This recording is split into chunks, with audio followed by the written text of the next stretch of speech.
Hey guys, welcome back to Let's Play Pokemon FireRed.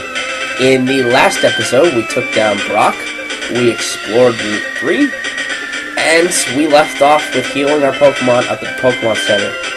Between last episode and this episode, I took care of a couple minor things off screen. The first thing I did is I bought 3 Pokeballs. I didn't want to run up like last time and run out of Pokeballs when I found a Pokemon I kind of wanted. And I also beat a couple trainers I skipped.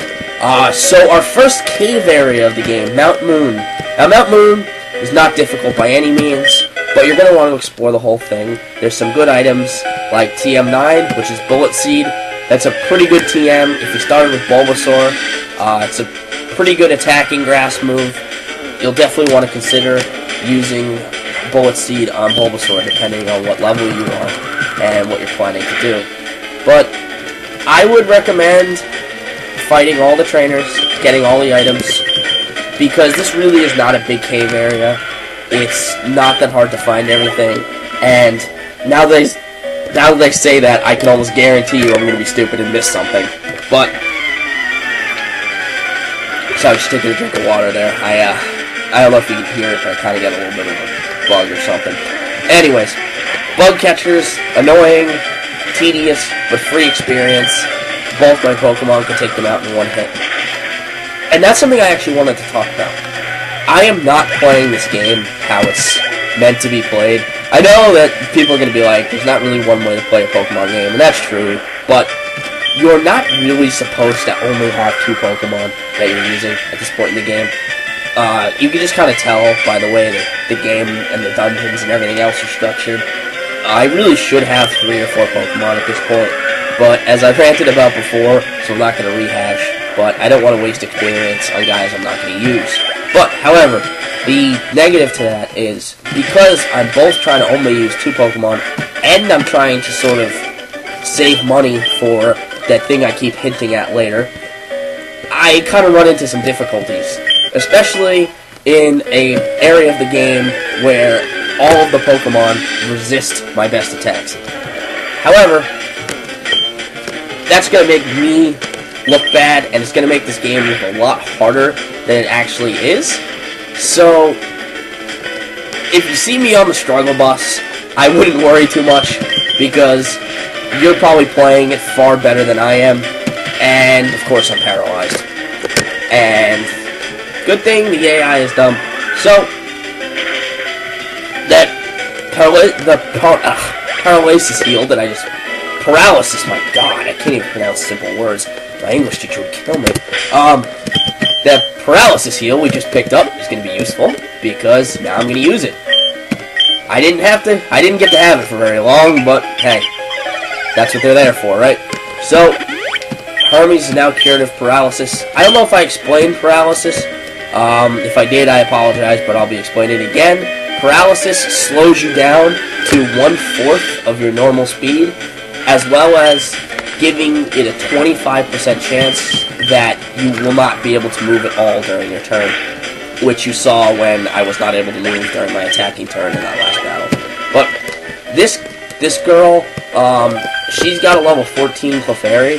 This could actually be kind of tough this early in the game, because Clefairy has our first instance of sleep. These moves sing. If it hits, we'll put you to sleep. Sleep, obviously you can't attack. You can't do anything. And I do not have any, what's the word I'm looking for? Any sleep heal items at the moment. I don't have awakenings on me, which you could say that was dumb, but I don't think they're available yet, actually. No, they are. I'm just dumb and don't have any. Oh, no. Alright, so what I'm going to do is, since I can't wake him up, and if I switch out, he won't wake up, I'm going to just keep him in and hope I wake up before Clefairy does too much damage to me, because I really don't feel like leaving the dungeon to wake up Drago by going to the Pokemon Center. Oh, come on, wake up, wake up, wake up! Oh no. Good thing, Clefairy sucks at attacking, so it's really not doing much to me. And, of course, sleep is 3 to 5 turns, so I'm getting slept the maximum amount that's possible in the entire game. So that was very unlucky. But that's another thing to note. The AI in this game will do its very best to screw you.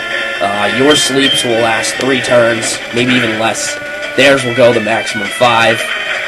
You'll get paralyzed and not be able to attack. They'll attack through it every time. When you're confused, you'll slap yourself in confusion every time. They'll always attack. You get the message. The AI in this game is a fucking bitch, and you don't want to deal with it. So, it's annoying. Anyways, we defeated that girl. Drago luckily didn't take too much damage, so we can move on without worrying about going outside quite yet.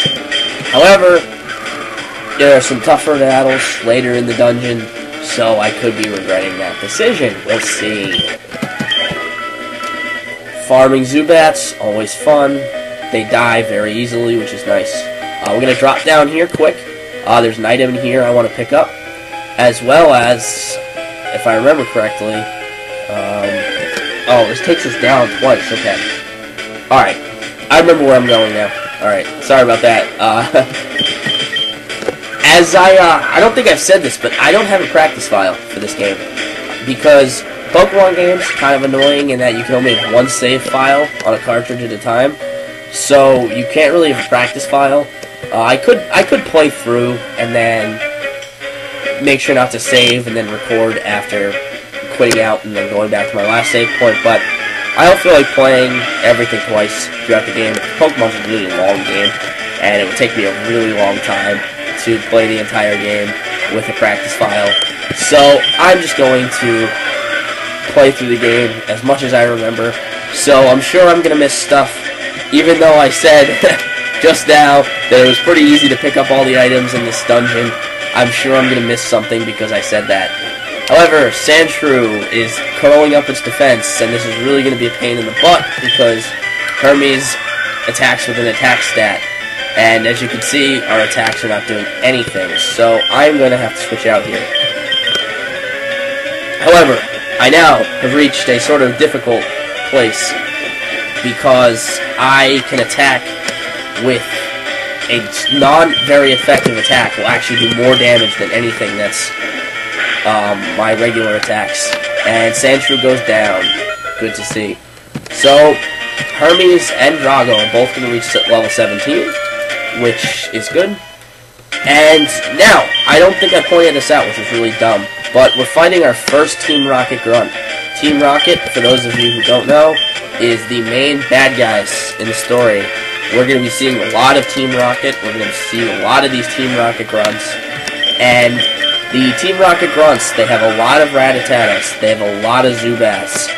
They have a good amount of Sandshrews.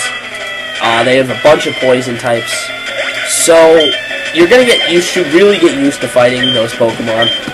Pokemon like Coughing, Zubat, Rattata, and the Revolve forms. Good news for you is those Pokemon are pretty easy to take down. They're not the type to give you a lot of trouble. And since you're going to be very used to fighting them, you're going to know what moves work. And you'll be able to get through the game pretty easily. At least, you'll be able to get through the various confrontations with the Team Rocket, at least, very easily. At least, I've never had any trouble with Team Rocket throughout the games. But some of the later battles against the bosses and such could be difficult. But the main difficulty from this game definitely comes from the gym leaders, the Elite Four, the champion.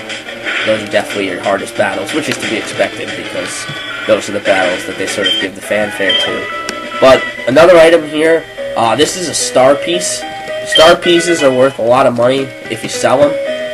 So I'll be doing that because I want the money. So I'll be making sure to pick up all the star pieces, all the nuggets, all those kind of items that I can sell for nice big change, which I need for my plans. But so we're gonna backtrack out here, and I'm getting really annoyed with all these wild Pokemon. I should have picked up some repels. Repels. I know I haven't talked about repels yet. Repels will make sure that you do not face any wild Pokemon that are a lower level than the Pokemon in your front of your party. So, For me, Hermes is level 17. There are no wild Pokemon in here that even come close to level 17. So, I will not... If I had Repels, which I should have done, I should have picked up a Repel or two. I really recommend it if you're trying to not fight every single wild Pokemon. I know I said earlier that I should, but I'm just having a ridiculous amount of encounters and it's starting to get really annoying. Anyways, the Repels last for a certain amount of steps, and interestingly enough, the Max Repel and the Super Repel, you would think that the Super Repel gave you, the Max Repel gave you more bang for your buck. However, oddly enough, that's not the case in this game. The Super Repel is actually more efficient in terms of the price you pay compared to the number of steps of Repel you get. So if you're looking to buy a bunch of Repels, I would make sure to buy Super Repels rather than Max Repels, because although the Max Repel lasts longer, it's proportionally more expensive. So just a little tidbit there for you if you didn't know that. Escape Rope. Escape Rope allows you to escape from a dungeon. Allows you to escape from a dungeon and takes you back to the entrance of said dungeon. However, if you're trying to get through to get to the next area of the game, that's completely going to backfire because it's going to take you back to the very beginning of wherever you were. So, I would highly recommend making sure that if you're going to be using an escape rope, you've either already completed the dungeon you're in, or you actually do want to go back to the start of the dungeon in case you missed something, or you really just don't want to wipe out if your Pokemon are about to die. But here's a Rare Candy. Rare Candy will boost any Pokemon by 1 level. Great item. I mean, self-explanatory. That's pretty awesome, especially if you need levels before a big battle. However, there is a cost to that.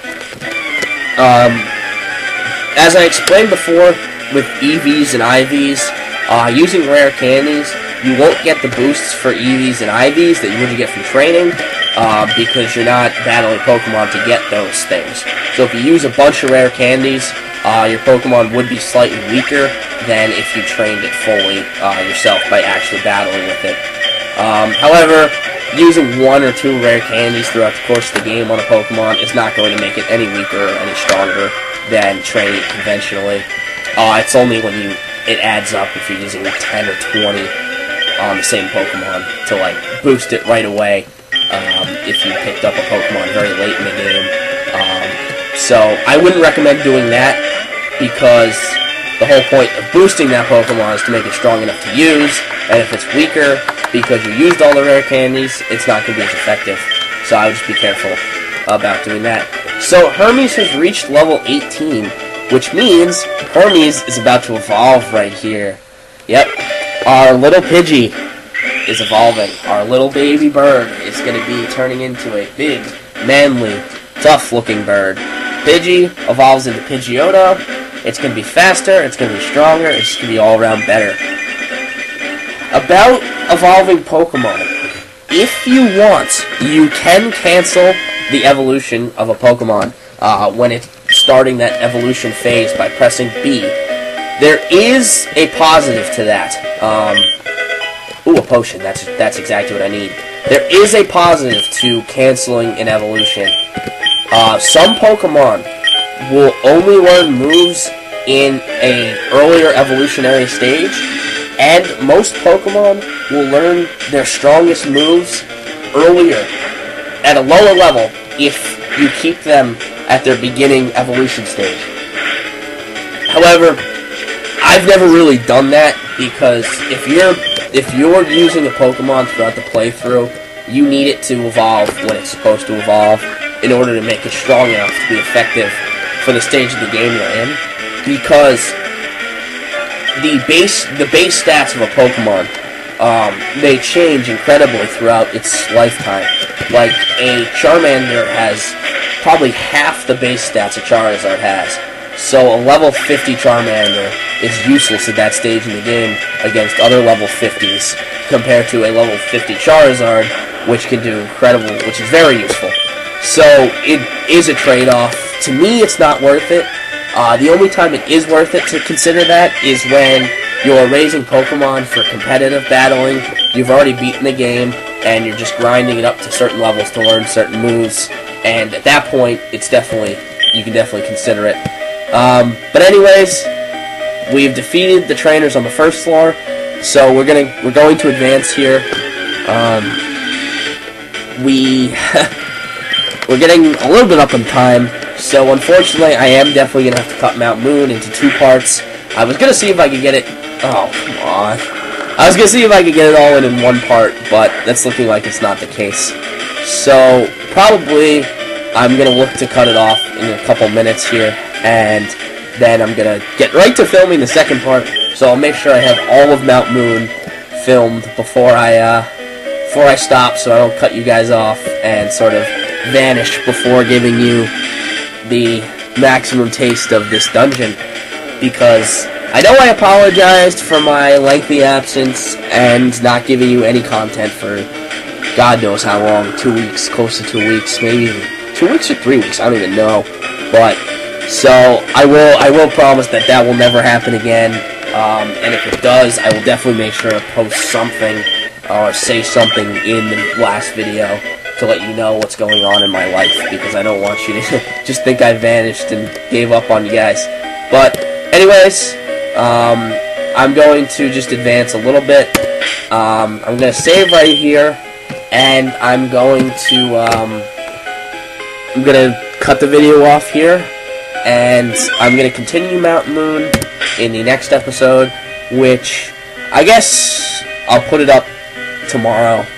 I'll put this one up today, and I'll put the next one up tomorrow, just because I'm going to try to get a bunch of filming done today, probably all of Mount Moon, maybe even Cerulean City, and then put them up as the days go by, because I do have a bit of a busy week. But anyway, we'll get into that in the next episode. Thanks for watching, everybody, and I hope you tune in tomorrow to see me complete the rest of Mount Moon. Thanks for watching, guys.